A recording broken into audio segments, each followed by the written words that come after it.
Olá, pessoal, sejam muito bem-vindos a mais um CX Now. Hoje eu recebo aqui o Wellington. O Wellington, ele é Head de CX e Data Insights da Amaro.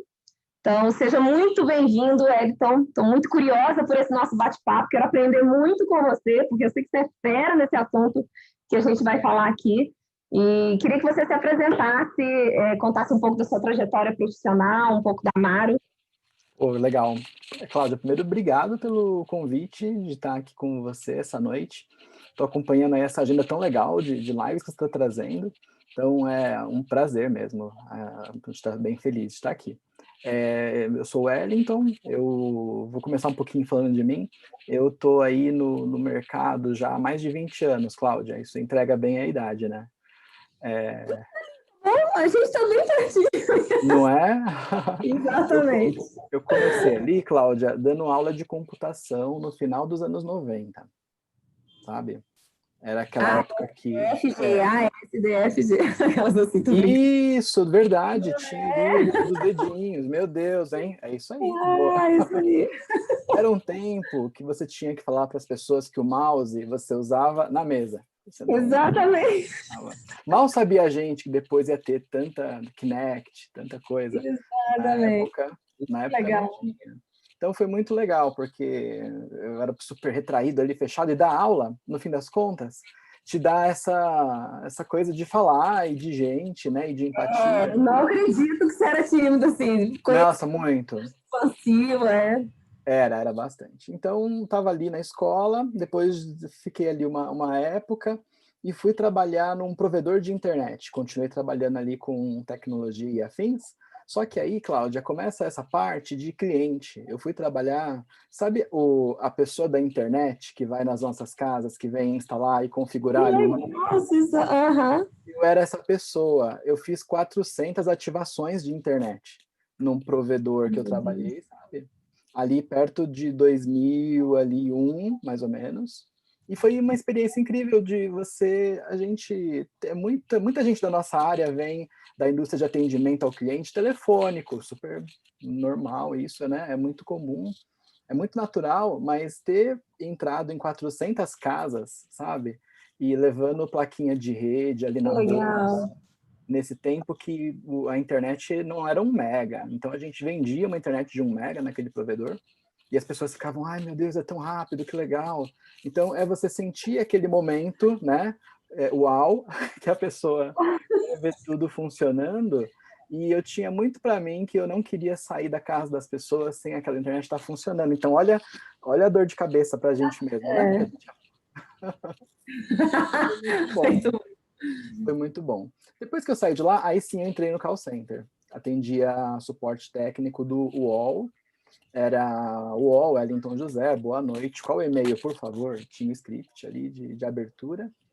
E as pessoas estavam sem conectar, e aí a gente ajudava elas. Mas nos call centers, são esses lugares em que tem muita gente, tem muita oportunidade interna. Então eu pude participar de alguns processos de seleção e eu fui trabalhar como monitor de qualidade para ouvir os meus colegas. Então, escutava, fazia ali as fichas, o laudo, para ver se a pessoa teve sorriso na voz, tudo subjetivo ainda, né? Um começo ali de umas coisas. E era muito legal. Depois de um tempo, aí sim eu comecei a trabalhar mais com a parte de processos de sistema de gestão. Teve uma certificação lá na época da lei do saque, Cláudia, acho que você vai lembrar. Meu Nessa Deus. época do decreto, né, 65/2000. Exatamente, Aham. exatamente. Nessa época, a gente teve que adequar muita coisa e surgiu uma autorregulamentação. E eu fui participar da equipe, lá nesse call center da ADDIC, que ia implantar essa autorregulamentação. Então, me aproximei muito de processos corporativos na empresa fim a fim. Então, foi muito bacana, né? Ali, aprender muito sobre ISO 9001, sobre registros, processos, auditoria. Eu acabei mergulhando muito nisso. E a tecnologia, aquela tecnologia, me ajudava muito porque eu conseguia fazer as coisas um pouco mais rápido, porque criava algum sisteminha, hackeava alguma coisa, sabe, Cláudia? Hackeado. Hackeava. Naquela época ali de tudo Access, sabe? Ou uma planilha de Excel, às vezes só um pouquinho mais incrementada, que já ajudava o pessoal a ter acesso às coisas. Mas acho que o mais interessante nessas empresas de dezenas de milhares de funcionários era o quanto você tinha que se comunicar bem com as pessoas. Então, eu cheguei a fazer uma história em quadrinhos para que as pessoas Que pudessem, legal. sabe, entender melhor o que que era a tal da autorregulamentação e como ela afetava o atendimento, como ia ser quando um auditor chegasse para falar com esse agente. Então era muito divertido, estava sempre ali com um mega laboratório, né, para Muito testar. legal. Não, o call center acho que é muito isso. Então eu tenho muito carinho por essa indústria. E sei o quanto a gente agora, liderando iniciativas, liderando projetos, a gente tem muita responsabilidade, né, Uhum. com essa indústria para que cada vez mais ela continue crescendo, evoluindo e participando mais dos negócios. Então tenho muito carinho. Mas em algum momento ali, Cláudia, eu queria ter meus próprios clientes, porque eu estava influenciando muito essas empresas, né, que eram clientes do call center, a atenderem melhor, mas e se eu tivesse do outro lado, né? Será que eu ia conseguir ajudar um pouco mais? E eu consegui participar de alguns processos, deu certo, fui parar numa operadora de telefonia e estava cuidando lá da parte de processos, qualidade, também monitoria, mas só que agora sim entrou mais o CX, Cláudia. Eu levei essa parte de processos para uma empresa afim, não tanto para implantar os processos, mas para tirar aquele foco de que o centro de custo do call center era muito caro, talvez até Legal. ineficiente, Que sabe? legal. Começando a mostrar o quê? A jornada. Muito bom. Ah, Começando a mostrar, não é? Começando a mostrar, olha, na verdade, vem cá, isso aqui é caro por conta desse motivo de contato que está acontecendo por causa dessa ineficiência, não sei, na entrega da conta de telefone no Rio de Janeiro. Ou aqui, por conta do nosso problema de rede que a gente tem em Belo Horizonte, ou então ali naquela região, não, as nossas lojas do norte têm um problema lá que as pessoas ficam o dia inteiro para ser atendidas. Então, você conseguia fazer isso, isso ganhou um impacto que toda semana, Cláudia, eu fazia reunião com o CEO da empresa, e oh, era um indiano, e tinha os VPs, tinha um vietnamita, então o inglês, sabe, tudo aquilo super intenso. Na época eu trabalhei com a Luciede Manduca, a gente estava Ed, juntos lá, legal. ela era a minha chefe, ela que ali me trouxe, aprendi demais com ela nessa fase, então foi incrível ver que dava para fazer isso, e aquele mindset de ISO 9001, aquele mindset de processo e de requisitos de cliente, eu vi Uhum. que ele poderia ganhar essa abordagem em cima de uma jornada, porque no fim das contas, estaria falando de requisitos, né? Acho que É é a isso. promessa da marca, né? É tudo isso.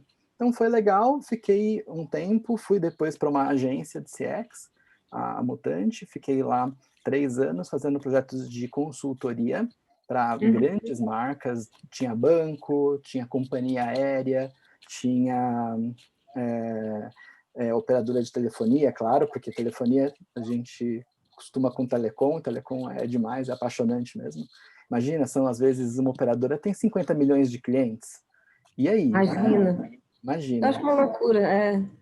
Não, é uma loucura. Você pega ali e você tem a oportunidade de fazer um design, Cláudio, do processo de uma URA, sabe? Aquela mensagem automática. Como é que você deixa ela mais humana e mais inteligente de verdade?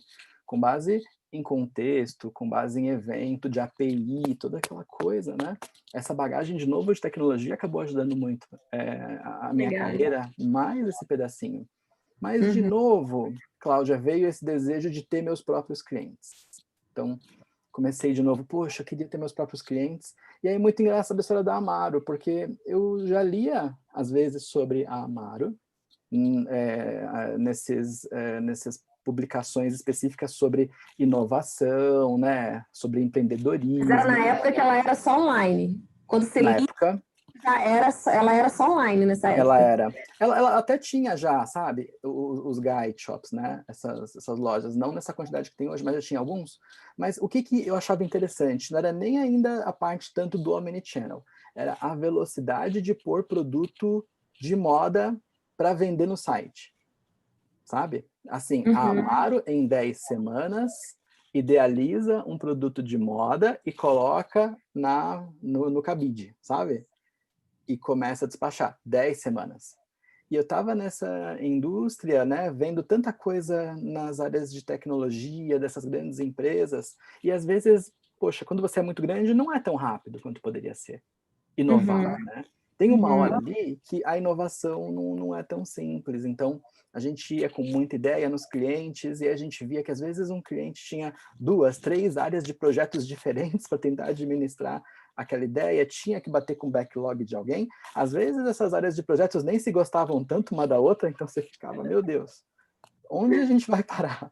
E aí eu usava Amaro, mal sabia eu, né, que ia acontecer depois, mas eu usava Amaro para provocar um pouco. Eu falava, vocês sabiam que tem gente que pega e cria um produto físico e começa a vender em 10 semanas e a gente não consegue mudar aqui um comando no aplicativo? Como, né? Então, era um pouco disso, muito de provocação, mas uma provocação que faz sentido, porque, né, poxa, a gente poderia ser mais ágil. Agora fala-se bastante dos modelos ágeis, dos sprints, mas não era tanto ainda. Né? E quando veio a Amaro, foi demais, porque tive a oportunidade de conhecer esses empreendedores, entender que era mais ou menos isso mesmo, e que já tinha uma ideia de experiência do cliente muito madura, muito focada em confiança mútua ali com a consumidora, e eu achei que poderia combinar muito comigo também, para esse próximo passo. Então, estou aí na Amaro agora há quase 3 anos. Em dezembro, aí, eu acho que vão ser 3 anos. Né? E Wellington, conta assim, eu não sei se todo mundo conhece a Amaro e tal, mas não conhece o que é a Amaro por trás, em termos de modelo de negócio, modelos disruptivos, né? A questão de tirar a intermediação e trazer, essas 10 semanas aí tem muito a ver com isso. Conta um pouquinho para a gente, para colocar todo mundo na mesma página sobre quem é a Amaro, porque é um case fantástico, né? É fantástico. É incrível, é apaixonante mesmo. A Amaro é um destino para a mulher moderna, conectada. Então, a Amaro, seja pelo site ou pelo aplicativo, essa mulher acessa o amaro.com ou baixa os aplicativos de Android, de iOS, que são feitos lá dentro da Amaro. Então, esse time digital também é interno.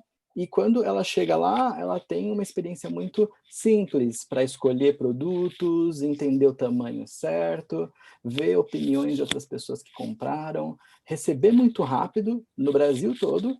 Claro que aqui em São Paulo você tem as entregas no mesmo dia, se fala muito sobre elas. Minutos, né? Mas... Em minutos que eu já ouvi falar, né? Teve essa entrega de 25 minutos. Não deu nem tempo da pessoa chegar em casa, vocês chegaram antes do que a pessoa. Exatamente, pode acontecer. E, na verdade, até acontece com frequência nessa entrega do mesmo dia.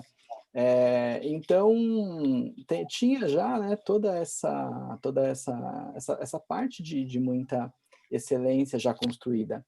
Então, no fim das contas, a Amaro é isso, ela busca entregar uma experiência superior que as pessoas não estão esperando, né, ali geralmente, para produtos que combinam com a vida das mulheres, que começou com a parte de moda, então muito roupa, sapatos, acessórios, e hoje na Amaro, as nossas clientes também encontram produtos para bem-estar, então a gente tem produtos para higiene e beleza, a gente tem esses produtos para yoga, a gente tem aromatizantes, velas, um monte de produtos que também combinam com esse momento agora que a gente está passando, de questões para casa, para conforto, sabe? Um pouco ali de você ter um momento com ela mesma, né?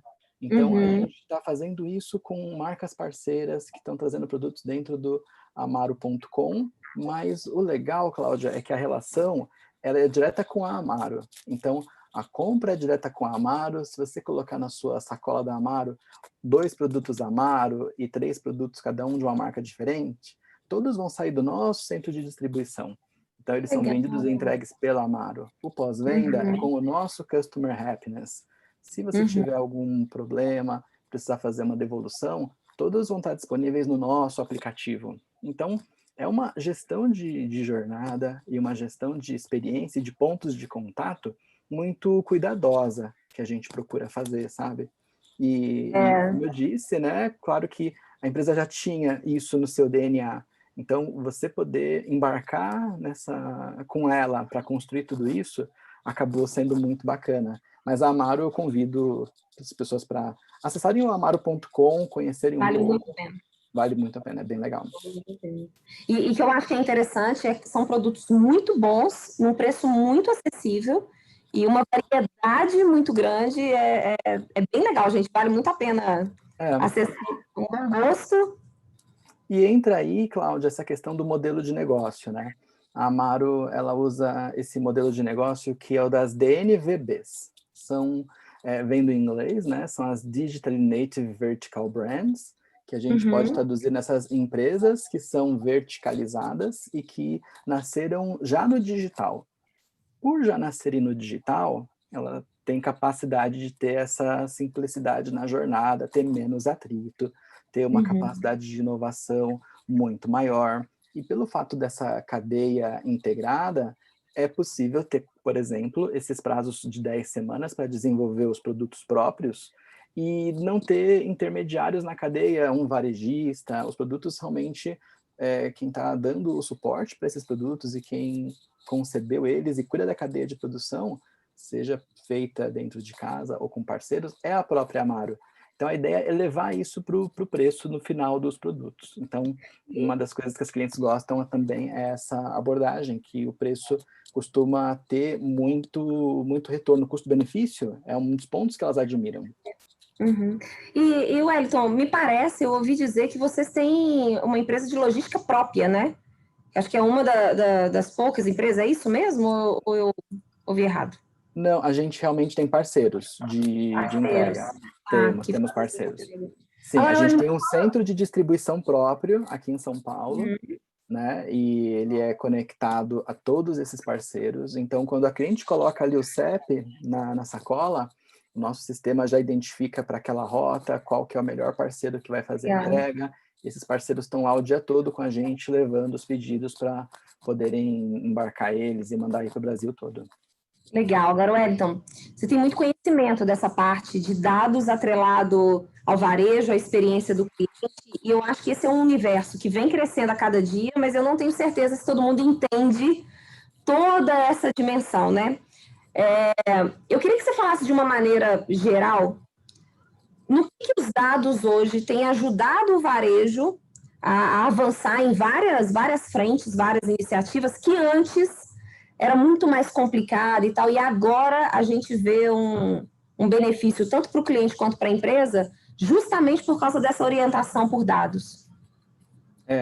Realmente você ter a visão desses dados, e aí tem vários tipos, tem os dados, por exemplo, sobre o quanto as nossas clientes navegam em produtos, e o quanto elas clicam, se um produto acabou, elas marcam ali, poxa, eu quero ser avisada quando esse produto volta.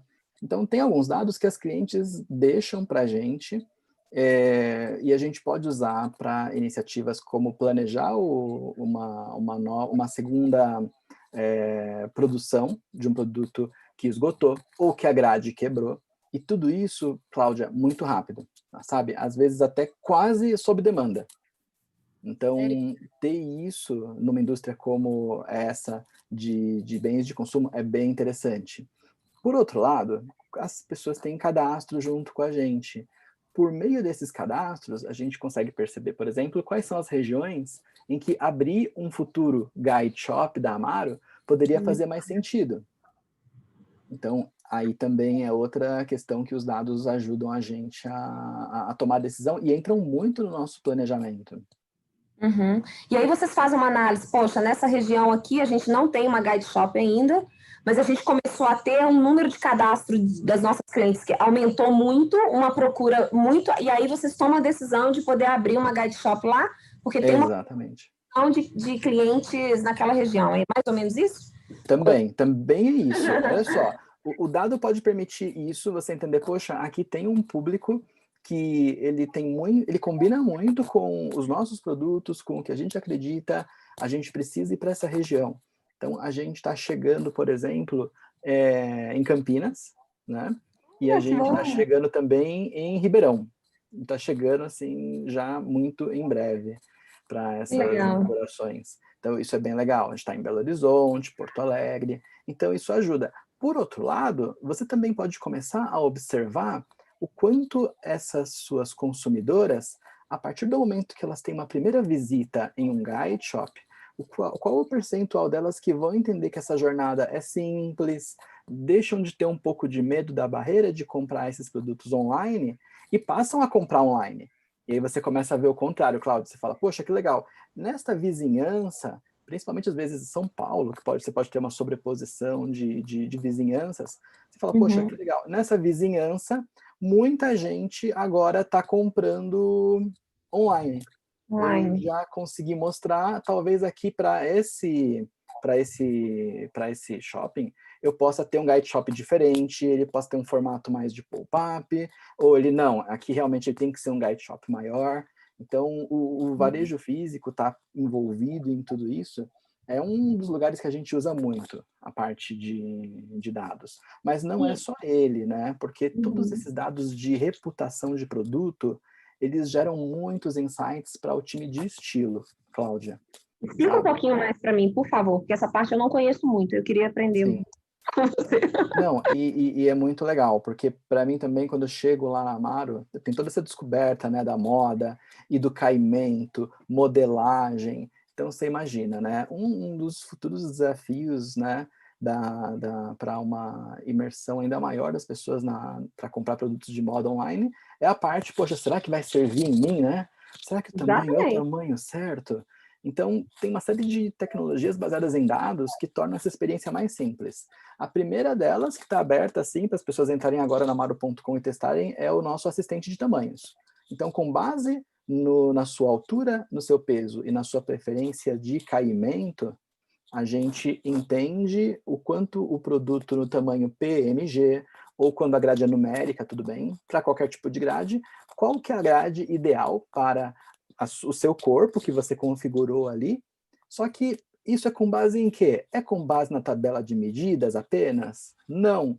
Isso é com base na experiência que outras pessoas que têm as mesmas medidas que você tiveram quando receberam esse produto. Então, pessoas parecidas com você, quando receberam, ficaram ou devolveram o produto por tamanho, né? Que bacana. E a gente fala muito em Big Data, né? Ah, Big Data. A gente vai uma planilha do Excel, essa planilha é Big Data. Não, a gente... nem tudo é Big Data. Esse é um caso de uso de Big Data, porque, de fato, você tem ali o histórico desses perfis, esses dados estão ali disponíveis de uma maneira anonimizada, são os dados de tamanhos das pessoas não vinculadas a elas, mas que com isso a gente consegue mostrar, olha, com base aqui nesta estatística, pode ir nesse tamanho que vai funcionar super bem. E a taxa de acerto é muito boa, as pessoas colocam muito nos comentários, ali entre as clientes, às vezes parece uma rede social, é muito divertido a página de produto mesmo, falando, olha, eu segui o Fit Finder e deu super certo. Então, podem fazer também que vai funcionar.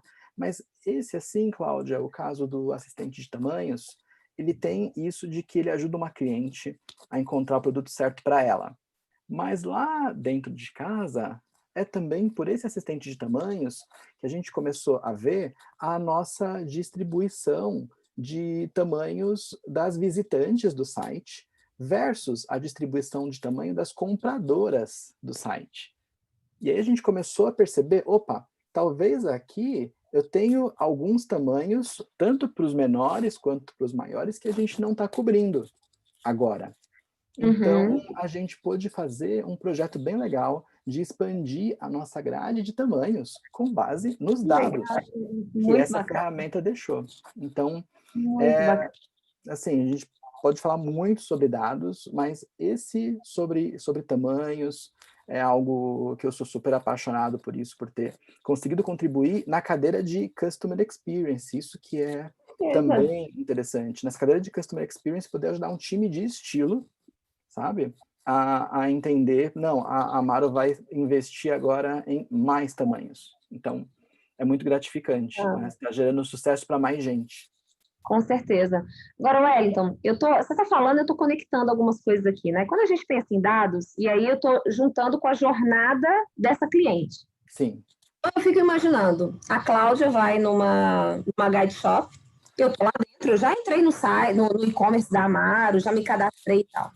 Na hora que eu vou numa guide shop e que eu estou olhando e tal, interessada e tal, vocês conseguem monitorar que eu estou lá, o interesse, se eu cheguei a fazer, sei lá, alguma reserva de algum modelo para depois concluir uma compra, sei lá, no site. Esse monitoramento da cliente, vocês conseguem fazer conectando tudo?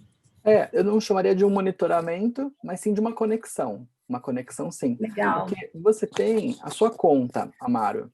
E quando você chega em um Guide Shop, você pode fazer check-in nesse Guide Shop com a mesma conta que está lá no seu computador do trabalho ou no seu aplicativo de Android ou de iOS. Então, você chega e conversa com uma das nossas influencers, é o nome das nossas vendedoras. Eu achei fantástico isso. Isso é muito legal. E elas vão conversar, olha, vamos olhar a sua conta juntas, deixa eu entender o que você tem na sua lista de desejos, deixa eu entender o que você guardou no seu carrinho, e olha só, aquele produto da sua lista de desejos chegou aqui no Guide Shop, vamos provar ele? Então, Legal. Isso tudo a gente fala muito no design das jornadas físicas, principalmente, Cláudia, a gente fala muito de gerar para o nosso colaborador esses tópicos, sabe? Gerar para ele esse contexto para que a gente tenha essa sugestão da melhor próxima ação que a gente pode fazer junto com uma consumidora, que vai fazer sentido para ela, sabe? E que vai contribuir para ela encontrar o produto certo, que faz mais sentido. Mesmo que às vezes o produto nem esteja lá no Guide Shop, porque como são lugares pequenos, o que a gente tem lá é um sortimento de produtos e o legal, de novo, voltando para os dados, esses produtos não são os mesmos para todos os Guide Shops. Eles também são baseados na região, eles também são baseados na praça e especificamente para aquela loja. É bem interessante isso. Mas, enfim... porque se eu tenho uma loja de rua no Rio de Janeiro, se eu tenho uma loja em um shopping aqui na Zona Leste de São Paulo, na Anália Franco, e outra num Iguatemi, em Porto Alegre, eles não vão ter o mesmo sortimento. Eles são bem adaptados à região. E aí que eu queria conectar. Então, você deu muito exemplo da gente ter os dados históricos, né, de uma cliente e agir em cima disso. Mas pelo que você está me explicando, até traçar a previsão de compra, tendências de compra e tudo mais, vocês conseguem com esses dados também, né? De um olhar futuro, vocês conseguem também. Exatamente, a gente consegue. A ideia é muito essa, entender o que funciona, o que não funcionou e o que funciona bem, e a gente começa a notar de que isso faz sentido. Esse produto ele é promovido a ser um produto Amaro Essentials.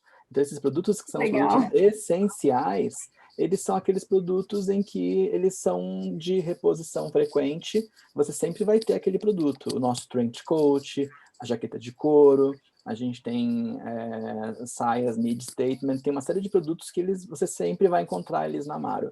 Eles foram promovidos a esse status em algum momento com base na demanda e nessas preferências. Você às vezes vai ver produtos que tem mais de 1000 reviews no site. São os clássicos Amaros, né? Vamos dizer. São os clássicos. Então, eles ganham isso com base nessa reputação. E aí, um conceito que acho que a gente, daqui a um tempo, vai começar a falar bastante, Cláudia, é o conceito de experiência de produto. Com certeza. Então, qual que é a experiência do produto? Quanto esse produto está contribuindo ou não com o sucesso? Um produto pode afetar o seu NPS lá na frente depois. Fato. Né? Então, é algo que funciona bem. Sim. Eu vou olhando para o lado aqui, tá? Mas é porque eu tô com aquela outra tela e eu tô com as perguntas do chat. Olha aí, boa. Tá bombando. Então, eu já tenho algumas aqui. Não, são as pessoas falando que trabalharam com você. Olha aí, que legal. Muito bom, legal. Débora Sadra, Ari Júnior, todo mundo aqui. Deixa eu aproveitar e te fazer uma pergunta. Eu tô conectando, tá, Wellington? Então, se eu fizer alguma pergunta meio... Imagina, vamos lá, tamo junto. Eu me corrijo, porque eu tô aprendendo muito com você. Quando a gente fala de personalização... Tá bom. É muito forte da Amaro a questão de fazer comunicações personalizadas, ofertas personalizadas. Isso tudo pega todo esse histórico e vocês automatizam, inclusive, a comunicação, porque eu fico imaginando a gestão disso tudo, né? Então, para você personalizar uma comunicação, Então, como é que é essa estruturação, para você conseguir comunicar individualmente, assim? Sim, agora a gente chegou em uma área dentro dessas áreas dos dados que realmente é a área de ciência de dados. Então, a gente chegou agora em uma questão que não é mais olhar média, não é mais olhar tanto histórico, agora é olhar um pouco mais a construção de serviços mais complexos baseados em dados, e que muitas vezes eles vão precisar ter treinamento, o tal do machine learning, para poderem funcionar. Então, a gente realmente tem um modelo de treinamento desenvolvido in-house, e que por meio dele, Cláudia, a gente todos os dias processa os produtos em que as clientes mais estão ali navegando, em que elas mais estão colocando nas suas listas de desejos, né? E a gente consegue entender esse padrão de navegação e, com isso, começar a deixar reservado ali esse produto para que, em uma próxima interação que aconteça com essa cliente, eu possa priorizar para ela um pouco o produto em que aparentemente ela gostou mais, que ela se interessou mais.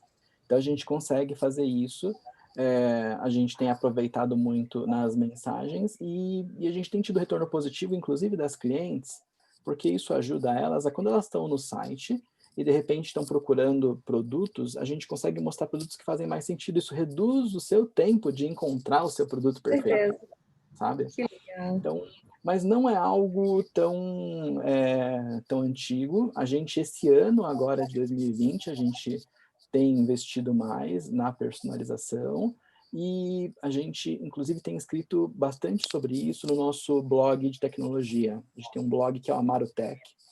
E lá a gente tem o nosso time de Data Science, tem artigos lá explicando um pouco dos produtos que a gente usa e a gente acha bem interessante. É um blog aberto? Ele é aberto. Ele é aberto. Depois me passa esses links todos, Passo. assim, no descritivo do vídeo, que eu acho que é super legal de todo mundo ver. Sim, ele é no Medium, se chama Amarotech, né?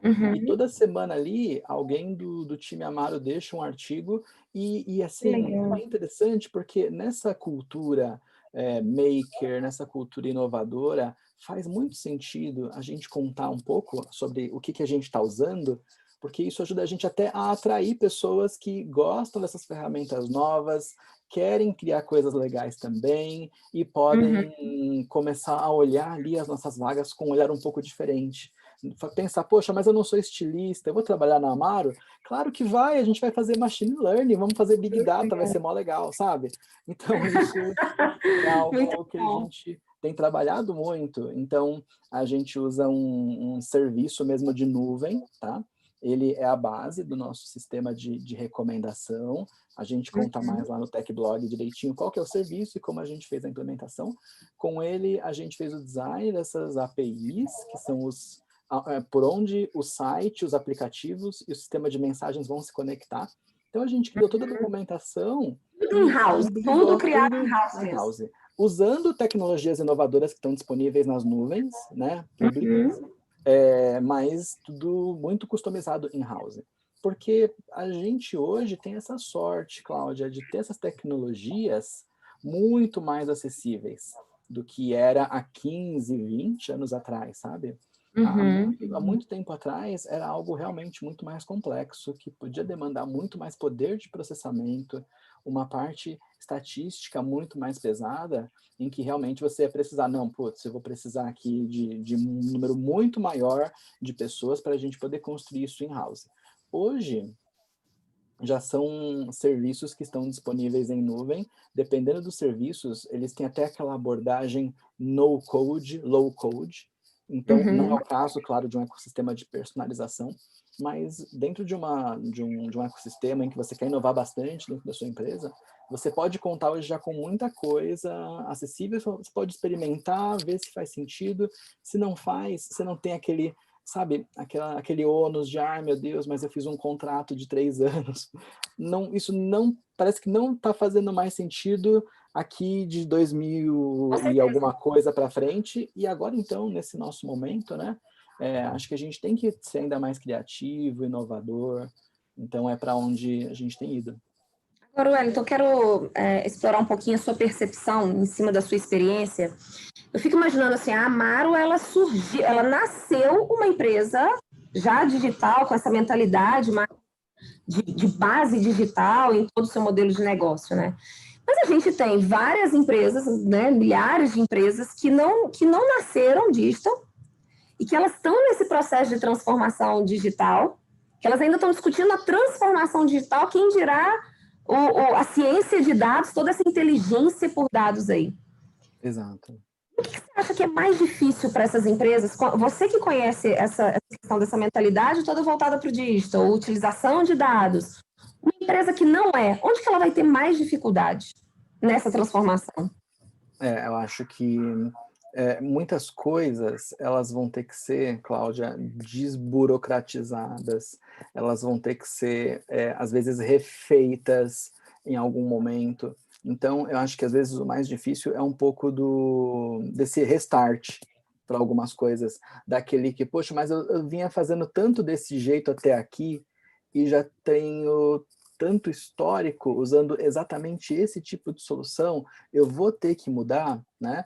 E eu vou ter que mudar, que talvez era uma mudança grande que eu faria a cada 20 anos, cada 30 anos, em uma tecnologia, em uma super máquina, em uma ferramenta, mesmo numa empresa como a Amaro, às vezes a gente põe algumas tecnologias dentro de casa pensando, bom, acho que para 2 anos é ela, mas depois de 2 anos talvez já não vai ser mais 3 Com anos. certeza. Então, eu acho que é um pouco disso, de que, olha, a gente vai fazer, a gente vai experimentar, vamos tentar alguma coisa diferente, e talvez não vai ser essa a mesma ainda daqui muito tempo.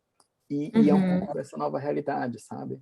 Então, esse foco em produto, em digitalização, eu acho que é onde as empresas devem continuar olhando como elas vão se transformar digitalmente, e não é lançar um aplicativo e lançar um site. Isso aí né? Não é. Agora, Wellington, deixa eu te perguntar, a gente falou muito dos dados olhando para o cliente, né? E todo esse valor que pode ser gerado e até vantagens que a empresa pode ter em entender melhor esses dados. Agora, vamos olhar para dentro de uma empresa, né? Quando você tem todos esses dados, o quanto em eficiência operacional, o quanto a gente ajuda a empresa também, justamente porque a gente tem os dados desses clientes. Isso é algo bem importante, porque quando a gente fala sobre como eu entrego uma experiência interessante, a gente tem que falar também do engajamento dos colaboradores, né? E como é que eu deixo, portanto, o trabalho das pessoas mais inteligente? Como é que eu posso ter isso entregue, não necessariamente, e Cláudio, isso é bem interessante, como é que eu entrego o dado, não necessariamente com alguém tendo que rodar um dashboard? Às vezes a gente está na fronteira final, uau, agora eu tenho dashboards, sou data-driven. Será que é isso? A gente está vendo que a gente está tendo muitos ganhos levando o dado para a pessoa que está ali talvez operando algo que é a nossa mesa de logística reversa. Então, os nossos colaboradores que estão na nossa logística reversa hoje, nossas estações de trabalho, a gente tem ali um tablet e a gente tem scanner, e esses produtos agora, quando eles voltam, eles são todos identificados, e quando o produto tem uma parte removível, uma ombreira, né, Cláudia, um cinto, sabe? Quando esses produtos são devolvidos e chegam ali nessa estação, eles têm um alerta ali, caso eles tenham partes removíveis, e a nossa operadora entende, opa, esse produto está incompleto. E aí ele vai para uma outra fila dentro do centro de distribuição, para que antes dele ser preparado de volta para o CD, ele possa ser completado. É algo que, em muitas empresas, o mais normal é que isso seja algo que depende da lembrança ali das pessoas que estão operando a logística reversa, sabe? E desde quando a gente implantou essa tecnologia, que é algo feito em casa, é algo baseado no nosso data lake, né, nas fichas dos produtos, né? É algo que está ali rodando de uma maneira, de uma latência muito baixa. Então, quando a operadora bipa, na hora já aparece para ela a ficha do produto e o alerta, né? Esse produto tem uma parte removível. Verifique se ele está completo, por favor, né? Então, é uma assistência aí a esse trabalho muito inteligente, leva, de novo, aquilo que a gente falou um pouco sobre experiência de produto, né?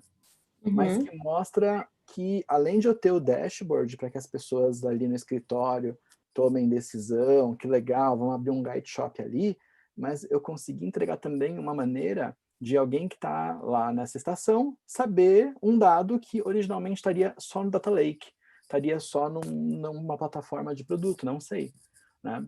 Então, levar os dados para as operações, esse é só um exemplo, é algo que tem contribuído, e a quantidade, o percentual de produtos retidos que vão para essa fila, ele é importante, Cláudia. Mais de 5% dos nossos produtos, eles são retidos nesse processo. Então, quando a gente olha, às vezes, poxa, preciso melhorar meu NPS. Ah, vamos fazer uma ação de encantamento. E aí, Cláudia, será que é isso? Não, não é. Talvez não, porque eu estou mandando produto incompleto. E aí, como é que ia? Exatamente. Sabe? Então, é muito legal, porque a gente volta realmente a olhar a estrutura, a ver que CX pode estar aqui nesse meio, entre a promessa de marca e todas as operações que estão suportando a empresa, para elas serem ainda mais ágeis, elas serem ainda mais parte mesmo de todo esse ecossistema, Fantástico, e com dados fantástico, poderem fazer coisas legais assim. fantástico. Agora, de novo, minha cabeça está aqui. Eu sempre tento jogar para o dia a dia ali. Eu falo, poxa, mas para chegar nesse nível de inteligência, onde uma informação daqui já aparece para alguém e tal, por trás tem toda esse aprendizado, ou vocês tiveram que fazer perguntas muito corretas, do tipo, qual é a informação que outro tem que ter, quando tem que ter e tal, para depois a gente conectar todos esses sistemas e mandar os dados, as informações de maneira correta. Como é que nasce isso? Ou seja, a empresa ela tá surgindo e é um aprendizado constante, é um desenho, vamos ver aqui qual dado que cada um precisa. Como é que é isso na prática, essa construção dessa inteligência por trás dos dados, né? Qual dado eu coleto, para quem que eu mando? Como é que é isso? Isso é muito dinâmico. E acho que é bem legal a formatação de uma área de experiência do cliente independente, que possa, às vezes, ser um pouco de um funil aí de oportunidades coletadas em vários touchpoints, porque esse era um exemplo de situação que, de vez em quando, aparecia no nosso atendimento ao cliente, de um produto que chegou para alguém faltando uma parte importante. Então, gente, opa, espera, tem alguma oportunidade aí no nosso processo. Será que é no controle de qualidade ou na logística reversa? Vamos olhar os dois. E a gente fez, né, produtos internos de dados para a logística reversa e para o controle de qualidade também, sabe? Então, às Que legal. vezes, é algo que surgiu porque realmente você estava preparado para ouvir bem um insight que veio de um consumidor final. Então, isso... Desculpa, pode continuar, pode Não, completar. imagina. Então, assim, está muito preparado para ouvir, e aí seja por meio do atendimento ou de um programa bem estruturado de voz do cliente. Eu acho que é um dos caminhos para isso. Mas, inevitavelmente, quando você tem uma sinergia dentro com esses seus pares, né? Nesse caso, eu tive essa oportunidade de ir lá entender o que tinha de oportunidades ali de fricção dentro do departamento de logística, dentro da manufatura, dentro do atendimento ao cliente, no marketing, no time que desenvolve os aplicativos também, e pessoal de estilo, você começa a fazer o que você está fazendo agora aqui na nossa conversa, né? Você começa a fazer essa cadeia, você fala, espera, isso aqui é um ponto que, se eu melhorar, ele vai me ajudar no NPS em tantos pontos. Isso aqui realmente é algo que não está causando essa dor. Vamos priorizar esse. Então, ele pode nascer de vários lugares. Aí a gente tem um processo dentro do nosso design organizacional de metas por trimestre, por quarter. São os nossos OKRs. É ali que a gente define em parceria, olha, esse aqui é mais importante, é uma automação que CX tem ferramentas, geralmente no code, low code, e CX poderia construir, eu entendo ali, não, vamos lá, CX vai construir isso aqui junto com a área de logística, por exemplo, ou com o atendimento, e a gente entra nessa meta de descobrir, às vezes tem um pouco de tentativa e erro, o dado não estava lá, o tablet não funcionou igual a gente imaginava, troca de Apple para Samsung, agora vai. Então, é um DNA que tem que ser inovador, tem que ser maker e alinhado com o ano de 2020, em que tem Muito tanta legal. tecnologia boa e acessível, Cláudia. Pois é, minha cabeça está pipocando, porque olha só, o que eu estou conectando? Muitas das vezes, empresas deixam de ter aquela urgência de olhar CX e tudo mais, porque elas ficam com uma pergunta de quanto que isso vai gerar de retorno. Elas não conseguem enxergar retorno das iniciativas de CX. E para mim está muito claro que com vocês isso já é uma resposta dentro da operação. Não é uma coisa que a gente tenha que procurar o retorno de CX para tomar a decisão se a gente vai investir. Não, a operação, tanto o que acontece para as clientes quanto internamente, ela já responde isso e a pressão por orientação a cliente, a experiência do cliente e tal, ela já vem naturalmente. Vem naturalmente. Mesmo? É assim mesmo? Vem sim, é assim mesmo. E você só precisa depois organizar todos esses ganhos para você pôr na ponta do lápis. Isso você pode fazer, às vezes, depois, então é incrível. Então você põe na ponta do lápis e espera. Isso quer dizer que eu reduzi esse percentual de trabalho repetitivo no atendimento. Opa, isso aqui quer dizer, então, que eu retive esses produtos que poderiam estar indo e que iam gerar custo de logística reversa, ou custo de cancelamento, ou de reputação, né? Por exemplo, que isso seria ruim. Ou que, poxa, a gente criou aqui uma integração para o nosso time de paid media, que põe anúncios no Instagram, um produto que quebrou a grade, a gente vai mandar ali para eles uma notificação, esse produto precisa sair. Olha só, é um outro trigger baseado em dados. E que a gente ali internamente vai e automatiza. Legal, isso aqui otimiza também alguém que poderia clicar num anúncio e se frustrar porque não ia ter dos 5 tamanhos disponíveis, 3 não tem. Então, talvez não é o anúncio mais interessante que a gente precisaria estar colocando no ar, investindo, né, Cláudia, no fim das contas. Exatamente, fantástico, fantástico. Agora, Wellington, uma outra conexão que eu estou fazendo. Eu estou imaginando aqui, quantos colaboradores a Mário tem hoje? São aproximadamente 400. Aproximadamente 400. E eu entendo que, pelo fato de vocês respirarem dados na operação, quando a gente pensa em mentalidade de colaborador inserido numa realidade dessa de dados e tudo mais, eu entendo que tem que ter uma mentalidade mais, sei lá, mais preditiva, né, mais analítica, alguma coisa assim. É fácil encontrar esse tipo de profissional ou tem que ser desenvolvido? Como é que é essa realidade em termos de profissionais para esse cenário de uma empresa orientada por dados? Realmente ele tem que ter um desenvolvimento constante. Então, porque não é fácil, né? A princípio, você vai encontrar pessoas incríveis que vão fazer produtos. E tem toda a parte de moda e de tendência, mas não necessariamente é essa pessoa que vai olhar ali numa ferramenta de data visualization e criar um cubo para ela. Então, tem os dois lados. Você, para algumas funções, você começa a entender que não, algumas pessoas que chegam para elas precisam ser um pouco mais analíticas, né? E para outras é diferente. Para outras, espera, para essas pessoas eu preciso entregar esse dado de uma maneira muito prática, de uma maneira automática até. Eu preciso gerar aí, eu preciso lá nos sistemas, aí sim, dentro do time de dados, a gente fazer essa orquestração que se aquela situação específica for verdadeira, aí eu aviso a pessoa do que está acontecendo para ela tomar uma ação. Então, mas acho que a nossa carência no Brasil de profissionais que estão mais ligados a essas áreas de tecnologia, né, matemática, ciências, ela é grande, comparado com a América do Norte, a gente tem 1% desses profissionais, enquanto lá tem 5% deles nas forças de trabalho, né? Então, o nosso trabalho de formar ele é importante, então todo mundo que chega tem o seu treinamento na empresa ali de uma semana, e na semana seguinte é um treinamento de dados. É um treinamento, olha, essa aqui é a nossa ferramenta de visualização, e ela funciona assim, e muito bem, pode ficar à vontade para criar os seus dashboards, os seus relatórios, o que você precisar. São customizáveis. Eu tenho a ferramenta e qualquer funcionário customiza da forma que quer ver. Todo funcionário pode criar ali, e aí o que ele faz? Ele já gera, ele fala, putz, isso aqui ficou perfeito para mim.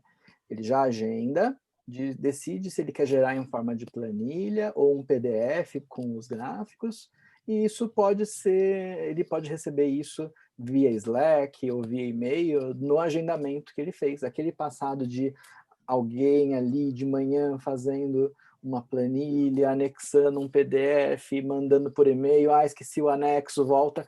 Isso não a gente está em 2020, então não deveria fazer mais sentido. Mas você vê como isso é tão, às vezes, distante, né, da realidade, Cláudia. Exatamente. Então, a gente tem que ter essa empatia com isso e tentar contribuir. É por isso que, se você olhar lá no nosso blog, lá no Medium, a gente está abrindo o nosso stack, assim, olha, a gente usa essas ferramentas de tecnologia, assim, assado. E a gente recomenda, é super legal, a gente faz meetup, sabe? A gente quer falar muito sobre isso, porque a gente acha que a gente pode contribuir também dessa forma, né? Com certeza. Evangelizando sobre isso. Com certeza. Eu estou encantada aqui, que eu estou até esquecendo de ver se tem pergunta aqui, Wellington, então eu vou dar uma olhada. Tem uma pergunta aqui, ó. O próprio Ari Júnior está perguntando. Quando a LGPD entrar em vigor, que se não mudou nada agora, né? Impactará nos dados que vocês manuseiam? Boa, hein? Boa pergunta. É uma boa pergunta, uma boa pergunta. Isso. A gente precisa ter todo esse cuidado com os dados. O fato é, todos os nossos dados vão ser impactados, sempre, né? Os clientes vão poder utilizar aquele mecanismo da lei do esqueça-me. E a gente vai ter que criar mecanismos de realmente anonimizar todos os dados dessas pessoas em todos os nossos bancos. Então, vai ter impacto, sabe? E a gente vê muito esses casos de algumas experiências que algumas empresas fizeram de filmar, né, as pessoas, aquela coisa bem futurista, não, se a pessoa está feliz é porque ela vai comprar, eu vou mostrar. Isso já era polêmico, e agora, então, é algo que realmente é um tipo de dado, né, muito pessoal, e você não quer guardar isso dentro dos seus bancos de dados, na verdade, sabe? Então, eu acho que vai gerar no mercado todo essa atenção. O pessoal brinca muito, poxa, e o condomínio que pega a sua impressão digital ali, às vezes, para você subir num prédio, né, Cláudia? Exatamente, eu não tinha pensado nisso. Esse arquivo e alguém imprimir a sua impressão digital e começar a entrar em todo lugar. Então, é um ativo, né, muito íntimo seu ali, né, porque ele é biométrico, então você não pode trocar depois, não tinha pensado nisso. E que ele não pode ser exposto. Então, dentro de casa, quais são as preocupações, né? Explicar muito bem para a cliente como os dados dela são utilizados.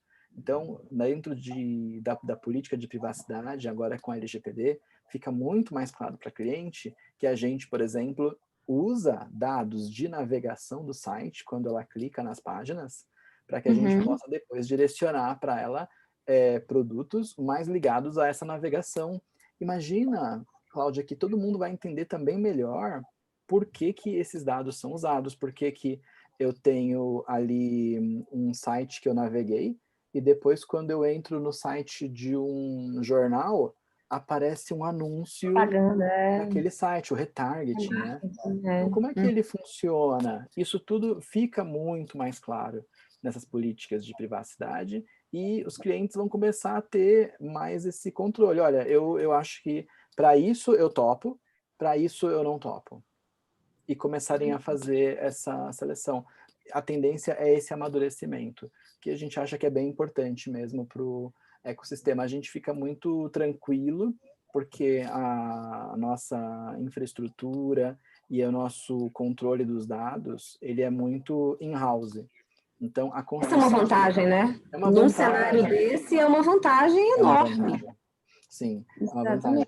E até as características e os volumes, né? Então, é muito bom. E acho que o mais forte para a gente, como consumidor, é olhar bastante as políticas de privacidade cada vez mais. E entender com quem que eu estou compartilhando os dados. Porque se eu Muito compartilho legal. dados das clientes com uma ferramenta de atendimento ao cliente, por exemplo, e essa ferramenta não está no Brasil, como é que ela trata os dados, né? Então, a preferência, então, para fornecedores que estão na União Europeia, porque lá, né, com a GDPR, a lei Originou lá, né? de dados, né, ela é bem compatível com a nossa, isso pode ser interessante. Então, eu acho que é isso. A princípio, o que é interessante é que a gente não tem atividades que são impactadas, né? As clientes recebem nossos e-mails porque elas fizeram esse subscribing. É muito fácil sair. A gente, inclusive, tem uma pesquisa lá, Cláudia, na hora que a pessoa dá o unsubscribe. A gente, poxa, por que você está indo embora? E isso também entra no nosso tema de Voice of Customer. Mas, enfim, acho que você tem que dar para os seus clientes essa liberdade, né? Me esqueça, não me mande mensagem, como é que meu dado é usado, não quero receber mais essa notificação. Muito legal, É muito bem legal. legal. Deixa eu ver se tem mais um, porque eu tenho duas perguntas aqui, mas eu não quero deixar de perguntar o que o pessoal tá trazendo. Não, olha só, você comentou aí do programa de voz do cliente, né? De Voice of Customer. Sim. Como é que é a governança disso? Ou seja, como é que isso atinge todos os níveis? Como é que vocês trabalham, ramificam essa voz dentro da organização? Como é que vocês trabalham a voz do cliente? É um programa que eu gosto muito de falar sobre ele. A gente coleta todo mês assim, milhares de feedbacks diretamente em pontos de contato. Então, assim que você teve um produto entregue, você, naquele e-mail, naquele push notification do seu aplicativo, ali onde tem essa informação, poxa, seu produto foi entregue, é já ali mesmo que a gente pergunta se o prazo foi aquele que você esperava, por exemplo. Legal, legal. Então, a gente tem alguns touch points que a gente definiu eles como alguns dos principais pontos, e a gente instalou os coletores de feedback diretamente neles. Então, a gente coleta esses feedbacks em escalas de 1 a 5. A gente não quis usar o 0 a 10 nos eventos transacionais para não confundir depois internamente as pessoas sobre o que é o NPS. Então a gente fala que um são os nossos termômetros e o outro realmente é o NPS. E as Que pessoas legal sabem que isso. são esses pesos diferentes, sabe? Isso é bem legal. Então, deixa eu só entender. Nos touch points, vocês colocam essas perguntas de 1 a 5 e vocês chamam de termômetro. E aí Isso. tem o NPS relacional que olha a marca, é isso? Olha a marca, isso. E quando que as pessoas têm acesso e avaliam esse NPS? Apenas aproximadamente 15 dias após a entrega do produto na sua casa. Porque aí você quer não só medir a jornada dela, mas também o uso do produto, alguma coisa Não, assim? o uso do produto é o meu touch point mais importante. Eu não teria como não medir Exatamente. esse touch point. E nem só, não termina nele, porque eu preciso dar tempo suficiente para que alguém faça uma devolução e tenha sucesso nesse processo ou não, para de fato avaliar a jornada completa. Então, a gente faz isso nesse momento. Isso quer dizer, por exemplo, que agora, hoje, a gente ainda está nos últimos dias da nossa medição do nosso NPS de julho. E a gente está aí com um NPS super alto e muita gente me manda Slack assim, vai fechar o NPS ali tal, esse mês vai ser demais. Aí, falta ainda tantos dias para Ainda estamos terminar analisando. as compras que chegaram em julho, porque as pessoas, a gente deu para as nossas clientes esse tempo para que quando chega essa avaliação, porque isso é para o bem, isso é para o mal, era tudo. Às vezes coisas deram errado e lá no transacional as pessoas podem ter ficado muito bravas. Mas se a gente conseguiu conduzir bem essa situação, resolver, a gente reconquista essas pessoas. Então, o desafio dos modelos preditivos para NPS estão ligados a isso. Às vezes a gente tem algumas questões, a gente é muito bom em endereçar, resolver, mas a gente também, mesmo lá, tem coletor de feedback no pós-atendimento, por exemplo. Então, acho que um desafio vai ser a gente juntar tudo isso e começar a saber, hoje o NPS de daqui 15 dias. Isso é algo que a gente tem muito na cabeça para, quando surge um espaço entre projetos, a gente trabalhar ele também. Que Mas legal. é um sistema em que... Aí, Cláudia, é muito legal, porque eu tenho a coleta de feedback de quem não comprou ainda. E é muito útil, porque às vezes a pessoa só não comprou ainda porque ela nem conseguiu comprar, porque talvez ela tenha um cupom que não funcionou. Ou o cartão de crédito dela, não sei, aquela bandeira pode estar com algum problema lá na processadora e aquela bandeira não está passando. Então, é um ponto de contato bem útil para a gente, em termos de olhar tecnicamente se não tem coisas acontecendo na Amaro. Depois tem o pós-compra, e aí a gente separa no Android, no iOS e no site. A gente sabe ali qual que está performando melhor. Dentro dos times de tecnologia, gera uma competitividade bem saudável. Todo mundo quer ser o primeiro, né? Na Muito bom. referência, na satisfação. Depois tem o da entrega, né? Como eu te falei. Depois tem, nos casos em que a cliente pode fazer uma devolução ou não, tem um pós-devolução. A gente quer saber se a nossa devolução é fácil. É porque ela teve um produto interno para autoatendimento, que a gente gosta muito dele. Depois, caso ela seja atendida em qualquer canal, ela também tem. E também tem um sobre produtos mesmo. Olha, sobre o vestido, nota 1 a 5. Sobre a calça, o sapato, o shampoo, a vela, todos os produtos eles têm também. E aí depois vem o NPS. E o NPS tudo já passou, Cláudia, tudo já passou. E aí a gente Fantástico pergunta, né? a NPS, muito bom. Não, aí tudo já passou, só que a gente não faz só uma pesquisa nessa hora, a gente faz duas. Como assim? Me explica. Porque você responde o NPS. Depois que você respondeu, e agora a gente aguardou a resposta em segurança, a gente também te pergunta, nessas etapas todas da sua compra, qual foi o momento que, na hora que você ia indicar ou não para sua amiga, a Amaro, o que você ia falar que é o mais legal da Amaro? É a entrega? É o produto em si? Foi o preço? E aí a cliente vai e conta para a gente, olha, e aí a gente sabe que quem deu um 9 e falou que foi o produto. Quem deu um 10 e falou que chegou muito rápido. Quem deu um 7 e falou que, poxa, a devolução aqui atrasou um dia para cair no meu cartão. Então a gente começa a fazer esses cruzamentos e é mais itens disponíveis para a empresa inteira consultar, e desde o financeiro, sabe, RH, logística, todas essas áreas que eu comentei, todo mundo receber isso automaticamente, uma vez por semana, dependendo da área. Imagina, relatório de satisfação por transportadora na logística. Esse, Cláudia, o pessoal pediu, Wellington, esse é todo dia.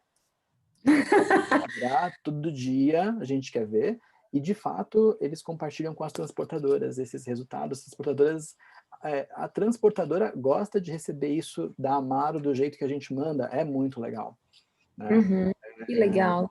Então, Que legal. acho que a inteligência por trás disso ajuda a empresa inteira a se engajar. Pois é, mas sabe o que eu fiquei pensando aqui? Talvez a minha pergunta seja ridícula, e se for ridícula, você me fala, tá, Wellington? Mas numa empresa tão estruturada por dados, que tem tantos indicadores ao longo de toda a jornada da cliente, ela precisa fazer tanta pergunta para o cliente? É um bom ponto. Porque quando a gente olha a quantidade de dados que, por exemplo, uma devolução traz, alguém devolveu porque não gostou. Logo, se devolveu porque não gostou desse produto, e isso está acontecendo bastante, opa, o problema está lá. Agora, quando a gente pergunta, a pessoa vai falar da costura, vai falar da estampa, sabe? Essa qualificação do feedback por meio desses campos abertos onde as pessoas digitam, ele é realmente algo que enriquece demais o processo de aprendizado para os departamentos. Então, a gente tem, nesse caso específico de produto, a gente recebe esses feedbacks e a gente usa um modelo de machine learning que usa, né, processamento de linguagem natural para a gente classificar em tópicos. Então, eu sei se foi de costura, colagem, eu sei se a pessoa está falando de consistência de tamanho. Então, eu entrego insights muito qualificados para os departamentos, quando eu posso ter esse toque, né, humano, além de muito todos os legal. dados. Mas por que ele funciona? Porque eu cruzei ele com os dados. Com Então, os dados operacionais que com os vêm da... dados operacionais.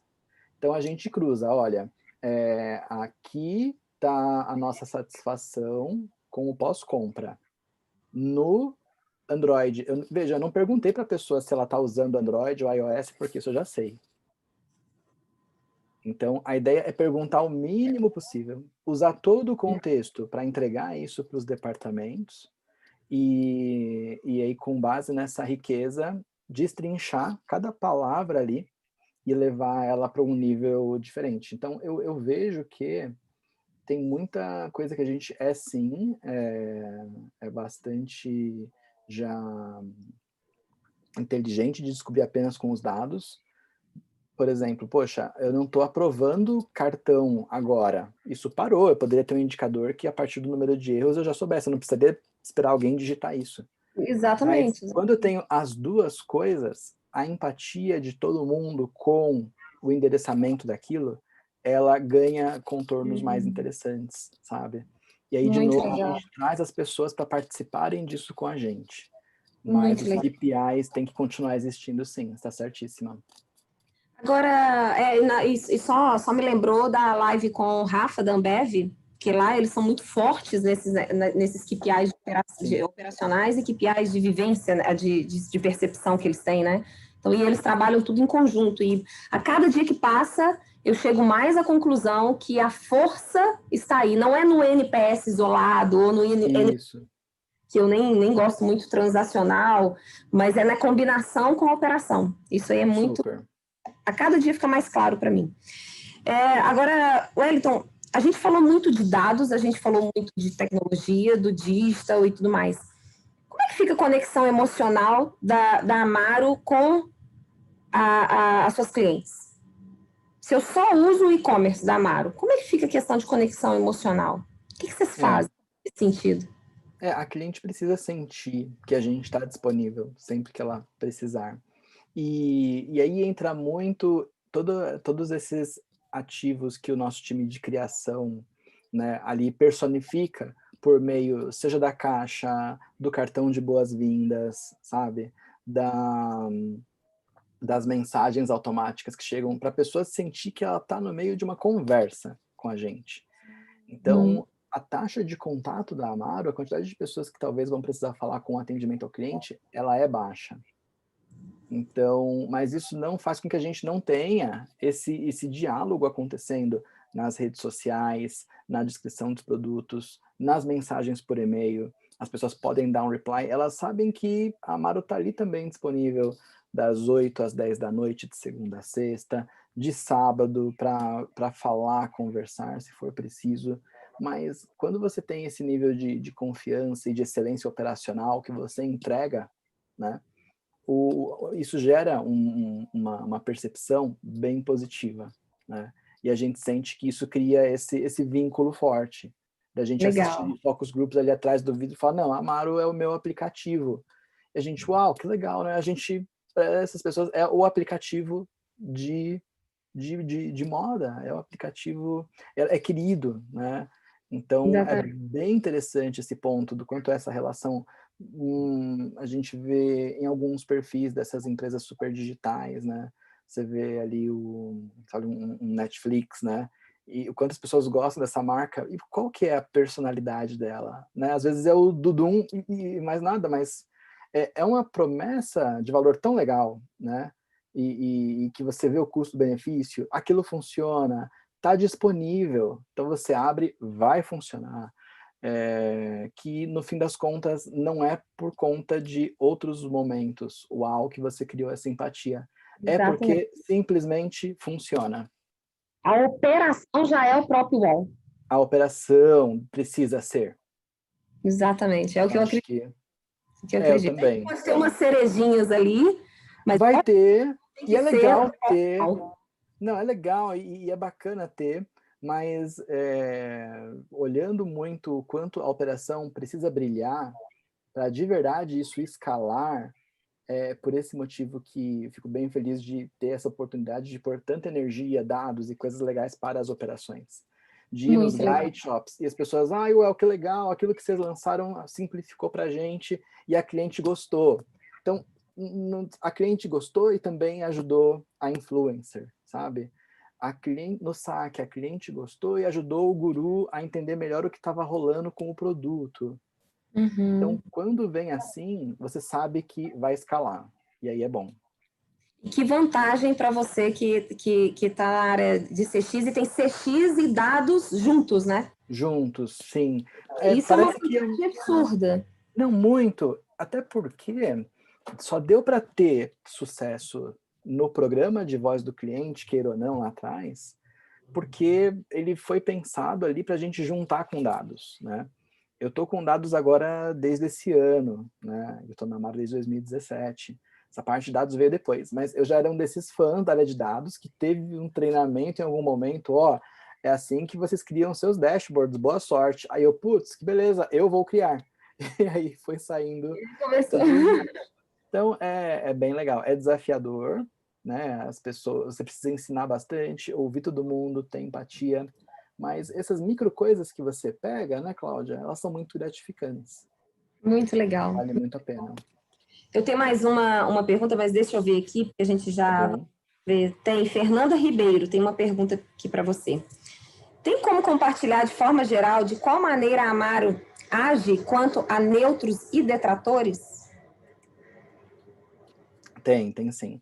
É bem interessante. Esses são os nossos públicos principais de fechamento de loop de feedback, né? Então, a gente tem essas pessoas que estão dando para a gente ali essas notas, né, de 0 a 8 ali, e isso chega dentro do nosso cockpit de suporte para uma área específica, que é a nossa área de caring, e tem ali o time que olha esses casos, entende o que aconteceu, e vê como poderia recuperar, o que não foi ali o mais interessante e olha, né? Então, primeiro, fechar o loop é importante, porque você mostra para esse consumidor, para essa consumidora, que o feedback dela foi lido, vai ser feito algo em relação àquilo, mas você entende isso, a pessoa aceita e fechou. Por outro lado, você agora tem uma quantidade, né, de detratores e neutros. E o que você faz? Então, a gente tem uma abordagem de curva de emoção, Cláudia. A gente mostra... Sabe aquele conceito que eu te falei, né, que no NPS a gente faz 2 perguntas, né? Tem o NPS, depois a gente quer saber qual dos touch points que foi o destaque. Essa pergunta também existe para as detratoras e neutras. Que legal. Quer saber, olha, então não conta para ninguém, conta só para gente. O que não deu tão certo? Sabe? Muito bom. Porque a nota dela não foi tão legal. Então, quando a gente olha os KPIs, tem dentro de casa os KPIs das etapas da jornada que estão com um índice alto no fator de emotion curve negativa, né? Tem ali aquele, falando de Netflix sem querer de novo, o Stranger Things, né? Que tem o upside down, é o nosso upside down ali. Que legal. A gente tem essa emotion curve bem bonita, verde. Aí a gente tira as promotoras, ela fica nos menos aqui, -2, -3, -10. A gente, opa, é aqui. Vamos destrinchar esses casos e vamos trabalhar de maneira estratégica aqui para a gente contornar esses casos. Então, tem a abordagem individual, para a pessoa entender que valeu a pena dar o feedback, e a abordagem na linha do ponto da jornada que está causando mais atrito, não está eficiente, está falhando e pode melhorar. É com ele que a gente vai fazer a diferença e continuar crescendo. Uma boa pergunta. É bem importante. Não, excelente. Dado. Exatamente. A gente tem nosso upside down.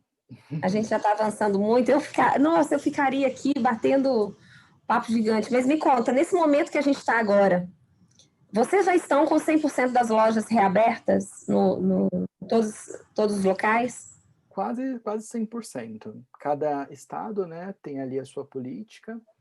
e cada município até ele libera a gente está principalmente em shoppings, também tem lojas de rua, mas são em shoppings principalmente. Então, eles estão abertos em alguns horários específicos. Tem alguns que tem dias da semana que abrem, dias da semana que não abrem. Mas todos os que estão abertos, eles estão com o serviço de entrega lá no Guide Shop funcionando. A parte de provadores, por enquanto, está isolada, para a gente deixar seguro. E a gente tem, Cláudia, o Guide Shop é um touch point, a gente tem uma pesquisa de pós-compra. E a gente colocou ali uma pergunta também, o quanto a cliente se sentiu segura naquela visita. A gente tem tido índices legais nisso, foi um trabalho bem legal do nosso time de operações de physical retail, de criar um protocolo bem alinhado com todas essas premissas de segurança, né? Então, eles estão funcionando quase todos já, são 15 hoje, tá? Legal. Os mais novinhos são aqui em São Paulo, do Shopping Cidade de São Paulo, e lá tem dois, Cláudia. Tem um grande e tem um Guide Shop Amaro só de sapatos. Que legal! E aí, uma coisa legal é que por conta desse momento também, as clientes que vão lá, elas podem levar na hora os produtos. Vocês adaptaram o modelo de negócio. A gente ajustou. Perfeito, Sim. gente, muito bom, muito bom. Aqui nesses guide shops do Shopping Cidade de São Paulo é um exemplo de que estão com esse modelo. Então é algo bem interessante. Então a gente procura fazer esses ajustes, deixar bem seguro e mede, né? Depois a gente mede como está indo. Mas realmente são tempos que demandaram da gente muita inovação, automação de coisas que antes não precisavam ter tanta pressa para ser automatizado. Mexeu muito em vários dos nossos... Você pode contar alguma dessas automatizações que vocês tiveram que... Sim, a gente tem um caso bem legal da parte de coleta em casa, né? Coleta em casa, Cláudia, é um serviço, né, de conveniência muito legal, porque, poxa, você provou, não deu certo, alguém pode ir na sua casa buscar. Mas na prática, quando você põe na ponta do lápis, ele é caro, né? Então a gente gostava de oferecer, mas ele era viável para compras a partir de valores específicos. Quando começou o isolamento social, a gente foi bem rápido em entender, espera, as pessoas não vão poder ir numa agência dos Correios, a gente não quer isso, né, para as nossas clientes. Então, a gente vai liberar a coleta domiciliar para todos os pedidos, independentemente do valor, tá? Então, a gente tomou essa decisão e aquela coleta domiciliar que tinha um volume que permitia que, entre uma interação ou outra, uma própria pessoa do nosso time de Customer Happiness abrisse, entrava no site dos Correios, abria e estava tudo bem, a gente percebeu que não poderia mais ser assim. Então, lá em CX, a gente... Aí não estava no OKR, Cláudia. Aí foi tipo, uau, a gente vai precisar estudar aqui a API dos Correios, o web service dos Correios, para a gente criar uma automação, uma integração. E foi algo muito legal, que a gente usou aí umas tecnologias sem servidor, serverless. A gente criou uma coisa chamada Lambda, que é meio que você rodar um programa na nuvem, é muito legal. E aí a gente se conectou no serviço dos Correios, então quando uma cliente inicia a devolução e clica lá, olha, eu quero que vocês peguem na minha casa. Isso era algo que levava algumas horas para ela receber, legal, os Correios ou a transportadora, elas vão aí no seu endereço, né, no próximo dia útil. Agora, quando ela faz isso, ela em aproximadamente 3 minutos já vai receber a confirmação dessa data da primeira tentativa de coleta na casa dela.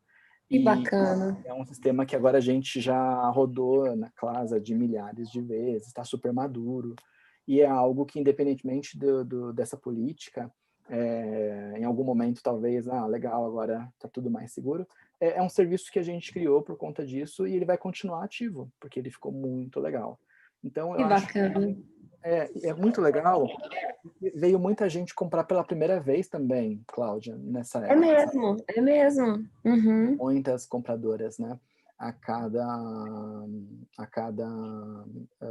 4 pedidos, na Amaro, a distribuição costumava ser, né, 3 pedidos online e 1 no Guide Shop, mais ou menos assim. Com os Guide Shops fechados, ficou tudo digital, né? Então é complicado, né? Por outro lado, muita gente começou a comprar pela primeira vez.